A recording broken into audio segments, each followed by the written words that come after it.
The alpha werewolf has to face his revived-from-death girlfriend to save his pack. Can he save both his girlfriend and his pack, or does he need to choose one? Let's find out in the 2023 film Teen Wolf, the movie. One rainy night in the country of Japan, a mysterious hooded man visits a restaurant run by a couple named Liam and Hikari looking for a jar that has a Triskelion symbol engraved on it. The jar was made from the wood of a sacred tree that used to capture a dark kitsune, which is a trickster spirit called the Nogitsune. At this time, Hikari takes the wooden jar outside with Liam, who turns out to be a werewolf, and the armed customers fight the mysterious man. Not long after, the man finds Hikari outside and shoots her, causing her to drop the wooden jar. Liam then shows up and jumps on the man, but gets greeted with a bullet instead.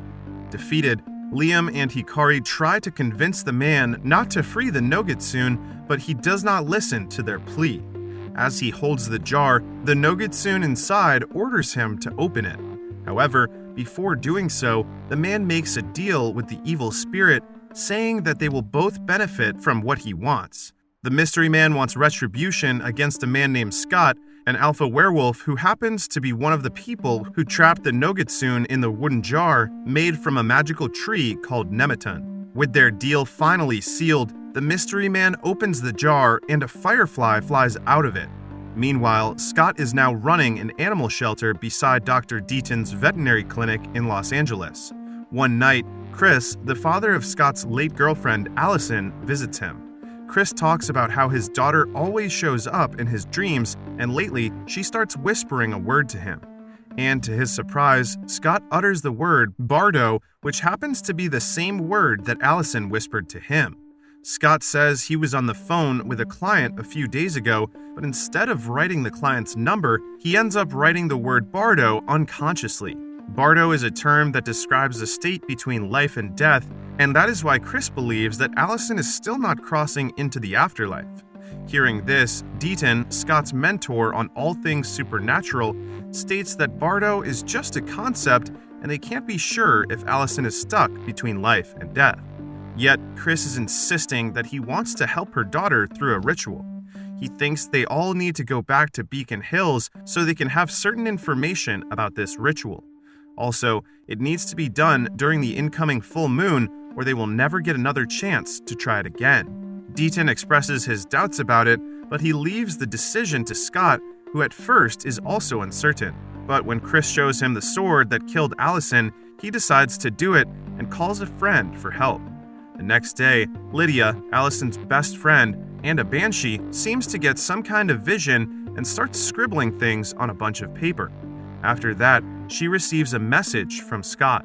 Meanwhile, in Beacon Hills, a teen named Eli steals a Jeep from his father's auto repair shop. Unfortunately for him, he's spotted by a local police deputy named Parrish when he drives the Jeep past the officer's car. Parrish then informs Police Deputy Mason, who's currently at the crime scene of the forest fire, about it. As it turns out, this is not the first time that Eli stole that certain Jeep. Mason passes this information onto Sheriff Stilinski, who then notifies Derek, Eli's father. At this time, Derek shows up and tells Stilinski that it was a chemical accelerant that started the fire. Parrish then calls Mason again, interrupting their conversation. Seeing that the deputy doesn't answer the phone in front of him, Derek thinks that it must have something to do with Eli, which Stilinski confirms. At home, the father and son argue about Eli constantly stealing the Jeep until their argument comes to the topic of Eli not being able to show any sign of being a werewolf. Eli thinks that he's not like his father, but Derek points out that being a werewolf runs in their family. All the while, Parrish brings the Jeep back to Derek's auto repair shop. There, he meets with another werewolf named Malia and spends a sexy time with her. On the other side of Beacon Hills, Scott and Lydia meet in the place where Allison died. After briefly talking about Allison, Lydia tells Scott that they need a handful of soil from the ground where Allison died. After getting enough soil, the two of them meet with Chris, who asks what's the next step that they need to do. This is when Lydia pulls out scribblings from her bag, and Jackson, another friend of hers and Allison's, shows up. As it turns out, Lydia has called him for help, which he gladly accepts. Jackson lays down the scribbling on the floor, forming an image of the Nemeton tree with the word Bardo in the middle. At this time, Deaton confronts Chris, asking him if he's been in Japan recently, showing him a silver bullet. Chris says that he has never been to Japan in years, but Deaton continues to ask him with different riddles this time. It's then revealed that Chris has been possessed by Nogitsune. Acting quickly, Deaton throws a special dust on Chris, forcing the evil spirit to leave his body. While this is happening, Scott and Lydia head to the forest where the Nemeton is located. There, they see Malia waiting for them. After a short while, they come across Eli, who turns out to be following them. When they ask why he's following them, Eli says he knows where to find the Nemeton. According to him, he's been sleepwalking for the past months and always ended up in the sacred tree. Due to that, he guides the three of them to where the Nemeton is located. It's already night when they reach the tree, and the three tell Eli that they can take it from there. Eli then goes to Beacon Hills High School and prepares to head out to the field as part of the lacrosse team. And to his shock, Derek and Stilinski are there to watch his game. However, Eli tells his father that he's been on the bench ever since he joined. Hearing this, Derek decides to talk to his son's coach to bargain and let Eli play, leaving him with Stilinski. The sheriff talks to Eli, saying that he is just there to warn him if Eli steals the Jeep one more time, he will send him to jail. Back to the forest, the three decide to proceed without Chris, knowing that it's the only chance they have to help Allison. But after doing the ritual, the tree just absorbs the soil and the weapon that was used to kill Allison, and it's done. Thinking that this is it, the three decide to head out until the tree glows and Scott feels that something is happening. And to his surprise, the tree really brings Allison back to life. Acting quickly, they take her to the hospital where Scott's mother, Melissa, is working. At first, Melissa is surprised to see his son carrying his supposed-to-be dead girlfriend. After checking on her, Melissa tells them that Allison seems normal. However, as Scott goes inside her room, he sees nothing but an empty bed. As it turns out, Allison wakes up with only fragments of her memory. She then changes clothes and tries to escape the hospital when she comes across Malia, whom she easily takes down. Scott sees this and quickly follows her after ensuring that Malia is fine. When Scott catches up to her, she grabs medical scissors and slashes his face using it. Upon seeing that his wounds heal fast, Allison realizes that the man in front of him is not a normal human being. Throwing the scissors at him, Allison continues her escape until she sees her father, Melissa, and Deaton. Confused, she just runs away from everyone. Concurrently, the Nogitsune reaches the Nemeton and it manages to use the tree's power to obtain a physical form. At the police station, Stilinski, Parrish, Mason, and another deputy leave for another forest fire scene, leaving only one officer behind. Shortly after, the lone officer hears a noise coming from the cells. Checking on it, he sees the Nogitsune, who reveals to him that he's a kitsune. Just then, Nogitsune kills the deputy and takes the fox spirit inside him, planning to use it to summon the Anis. Sometime later, Allison gears up when she hears the Nogitsune calling her. Seeing him, Allison points a crossbow at him, asking who he is. The Nogitsune just shapeshifts into Allison's mother, further playing with her emotions and messing up her mind. He eventually convinces her to hunt Derek and Scott, saying that the two werewolves destroyed her family. And with that, the Nogitsune's game begins. Allison then goes to the school and attacks Derek and Eli. Unfortunately for them, Eli gets injured during the game and doesn't know how to heal yet, so he has a hard time escaping. Because of this, Derek faces off against Allison to buy some time for his son. But when he finally realizes who he's fighting off, he changes his mind and decides to run away instead. However, Allison hits his neck with an arrow covered in wolfsbane. She is about to finish him when Liam, Hikari, Scott, and Malia arrive to protect Derek. Seeing Scott, Derek asks him to go and protect Eli, telling him that he should be in the auto repair shop by now. Scott then orders Liam and Hikari to get Stilinski, while he and Malia will bring Derek to Melissa. At home, Melissa attends to Derek, but the loss of blood and wolfsbane is not allowing him to heal as quickly as he normally would. At this moment, Peter, Derek's uncle, shows up and burns the wound using a blowtorch, allowing Derek to heal faster. As they talk about what to do with Allison, they all agree that Allison might just be one of the Nogatsun's illusions, so Scott orders Malia to get Lydia while he goes to the auto repair shop to pick up Eli. Chris, Melissa, and Peter, on the other hand, begin to track Allison. At the police station, Lydia and Jackson arrive only to find the station empty with a dead officer present. Not long after, Liam and Hikari show up, and the two show them the officer's dead body. Examining the corpse, Hikari realizes that the deputy was a kitsune and that Nogatsun must have stolen the fox spirit. Afterward, they check on the detective board to map the areas where the fire occurred recently. There, Liam and Hikari see the picture of the hooded mystery man who attacked them before. With all of the information they get, Liam and Hikari decide to go back to Scott while Lydia and Jackson continue investigating the forest fires. Meanwhile, in the forest, the police are attacked by the Ani, who appear as samurai warriors. During the attack, only Stilinski and Parrish, who turns out to be a hellhound, survive. On the road, Stilinski orders Parrish to go back to the station while he will go check on the auto repair shop. Sometime later, Scott arrives at the auto repair just in time to stop Allison from killing Eli. He blocks her arrow and helps Eli to get away from her, but with his injured foot slowing them down, they cannot get far from her. Left with no other choice, Scott growls at Eli, forcing some of his wolf abilities to manifest, such as healing. Just then, he feels his wound is not healing, realizing that Allison's arrows have wolfsbane. Then, he orders Eli to run as fast as he can while he tries to talk to Allison, who is still not stopping in trying to kill him, so he finally gives in and pulls her close, causing her to stab him with a wolfsbane-coated kunai. This surprises Allison, and a hint of regret appears on her face. She then takes Scott somewhere hidden, and he's almost unconscious. At this time, Nogatsun, in the form of her mother, shows up and urges her to kill Scott right then and there.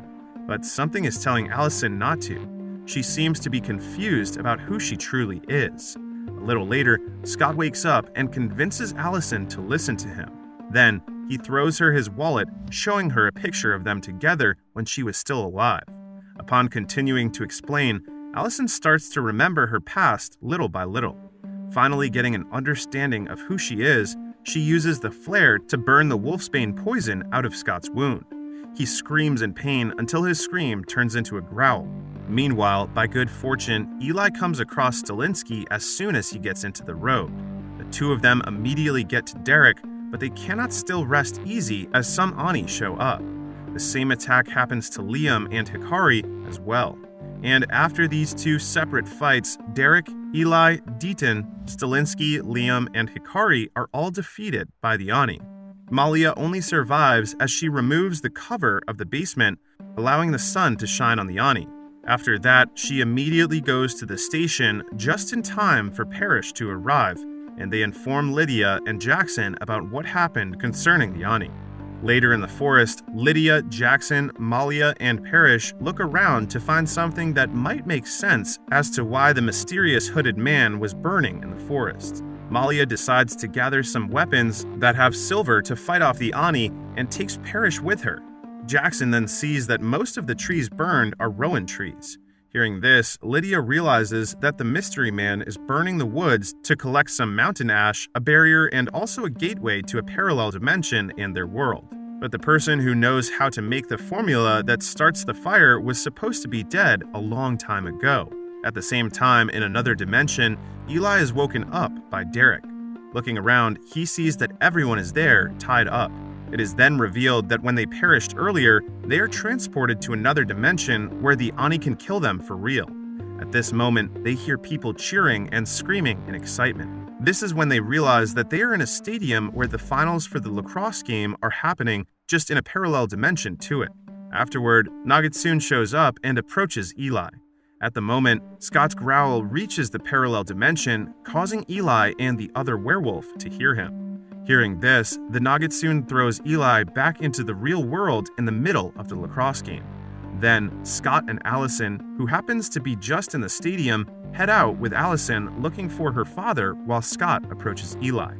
Asking what happened, Eli explains the parallel dimension thing to Scott, who seems to understand it immediately. They try to get out of the stadium, but the mountain ash prevents them from leaving. With the night coming soon, all of the people in the stadium are going to die if the Ani comes out. Left with no other choice, Scott and Eli play lacrosse so they can end it as soon as possible. Luckily for them, they managed to win the game, but they know that the real game is just starting. Just outside the stadium, Lydia and Jackson arrive and see that the place is surrounded by mountain ash already.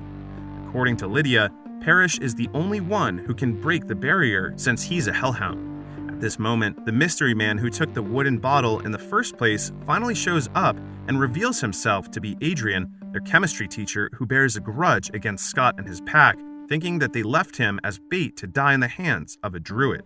He then shoots Jackson, incapacitating him while he makes Lydia watch what is happening in the parallel dimension. On the other side, Stilinski asks why Derek didn't transform into werewolf when Nogitsune hurts Eli. At this point, Derek reveals that when he transformed once in front of Eli to save him from coyotes, his son got too afraid of him. He's also thinking that the trauma he caused Eli is the reason why he cannot manifest any werewolf ability right now. Meanwhile, Allison is finally found by Chris, Peter, and Melissa. Peter quickly restrains her, planning to kill Allison right then and there. However, Chris throws a kunai at him, which he easily catches. But what he doesn't know is that it's covered in wolfsbane, making him weak. Allison and Chris finally reunite, hugging each other.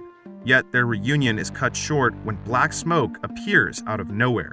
Knowing what it is, Allison steps in and ends up being transported to the parallel dimension just in time for Scott and Eli to show up there as well.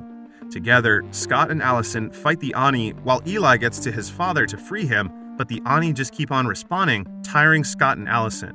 As Lydia and Jackson watch their friends struggle, Jackson reveals to Lydia that the barrier will not work on the Banshee's voice, meaning they will hear her. Because of this, Lydia calls on Allison using her Banshee ability, saving both Allison and Scott. And as she hears Lydia's voice again, Allison completely remembers who she is. However, just as they think everything is going to be fine, Nogitsune appears and holds Eli hostage. Seeing this, Scott tells him to take his life and frees the other instead. Nogitsune agrees and tells he will free everyone if Allison will kill Scott right in front of him. Left with no other choice, Scott tells her to do it, and Allison complies against her will. Nogitsune thinks he already won, but to his surprise, the arrows in Scott's chest start to burn, revealing that Hikari transfers the fox spirit to him earlier. Then, Allison shoots Nogitsune in the head, pissing him off. At this time, more Ani show up, but Parrish arrives with the others as well, killing the Ani with their silver weapons. Jackson also musters up all his strength and stabs Adrian while Lydia steals the gun, pointing it at him. While all of this is happening, Nogitsune escapes, allowing Eli to free Derek. And with their combined strength, Eli finally wolfs out, allowing him and Derek to free the others to join the fight against the Ani. When all of the Ani are defeated, Nogitsune shows up and reveals that when Scott bit him back then, he got the power of a werewolf. He then tears the bandage on his face, showing everyone his true appearance. Seeing this, Scott, Derek, and Eli decide to face him, but they are suddenly transported to separate rooms where Nogitsune has the upper hand. Thinking of a way to beat the enemy in his own world, the three werewolves growl to find each other, allowing them to stop Nogitsune all at once. Then they beat him until they get out of his illusion, allowing Parrish to join the fight. Parrish plans to burn Nogitsune to death, so he tells the werewolves to leave because they might get burned as well. However, Nogitsune is physically strong, so Parrish will not be able to hold him back on his own. Looking at his son, Derek entrusts Eli to Scott, saying that he's part of his pack now, then pushes Scott away. As Derek holds Nogitsune down, Parrish burns him to death, along with Derek, who sacrifices himself for everyone. After the death of Nogitsune, everyone is transported to the real world. Approaching Eli, Scott hugs him, comforting him for losing his father. A few days later, they hold a funeral for Derek and pay respect to him. There, Stilinski finally gives the Jeep to Eli, which turns out to be his son's, Styles' Jeep. He also tells Eli how great of a man his father is. Then, in compliance with his promise to Derek, Scott takes in Eli and they are living now in Los Angeles together with Allison and Deaton. Although she's struggling with her resurrection, she's happy that she gets another chance with Scott. Meanwhile, back in Beacon Hills, Parrish makes sure that Adrian will be admitted to Ishan House, where he will never be able to escape. The movie ends with Eli finally accepting who he truly is, a werewolf that came from the Hale family. Teen Wolf the movie is the continuation and kind of wrapping up of the Teen Wolf series that ended back in 2017. They also give Derek Hale a proper send-off through this film that may or may not be liked by the fans of the series. But as a movie, even though it's close to a 2.5-hour runtime, it's still enjoyable to watch. Also, the film is kind to those who are unfamiliar with the series by providing sufficient lores and backstories. However, first-time viewers will still miss some plot points, like the characters' relationship with each other, of course. Despite that, this film is still satisfying to watch and overall a really good film.